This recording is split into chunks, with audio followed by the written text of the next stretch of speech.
Chelsea resident. I had gotten up early that morning, ran a few miles, came my way down to Mary O'Malley Park, which this area doesn't always have the best air quality. Chelsea is severely impacted. Chelsea, East Boston, and Everett are severely impacted by environmental injustices and public health threats.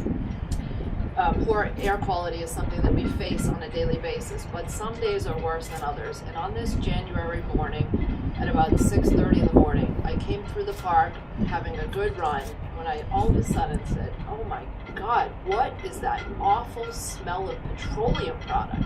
It was so nauseating that I put my hand over my mouth and then put my shirt, pulled my sleeve down and put it over my mouth and said, oh my God, I can't breathe, I feel nauseous, this is awful.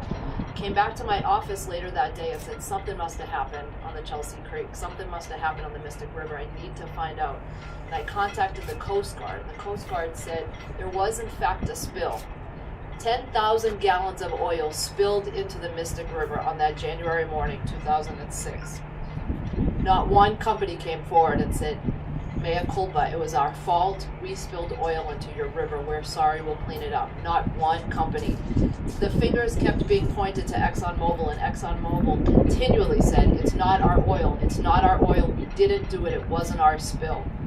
Well, ExxonMobil clearly didn't believe in the concepts that the Coast Guard put forward. They now have these techniques where they essentially fingerprint oil, and they took that oil samples and they fingerprinted it, and the fingers led back to not only but ExxonMobil, who still continued to say it wasn't our oil, it wasn't our spill.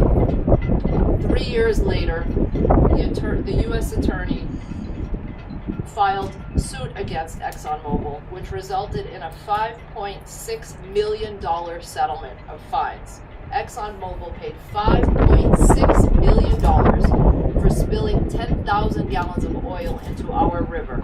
They never said they were sorry. They never said that they would fix the damage that had happened. They never said, we won't do it again. But we thought that they would have learned their lesson and they would have stopped lying then and there. Here we are more than 10 years later with more deceit, more lies, more violations of federal regulations, more violations of our own personal health and well-being in our environment. We are infuriated that ExxonMobil has continued to lie, has continued to take advantage of our vulnerable communities, and has continued to treat our environment like we're nothing, we're trash, it's a dumping ground. They just continue to spit on our face. We are so pleased to be here today with Conservation Law Foundation, the Mystic River Watershed Association, and so many other supporters who are here today, because we need to show ExxonMobil that they need to stop lying and they need to learn their lessons, and they're going to pay for it. And they're going to pay until our communities have pristine waters where we can swim, where we can boat, where we can fish, where we can run on any given day and not have to worry about our health and our well-being. Thank you all so much for being here today, and I want to thank the folks at Conservation Law Foundation for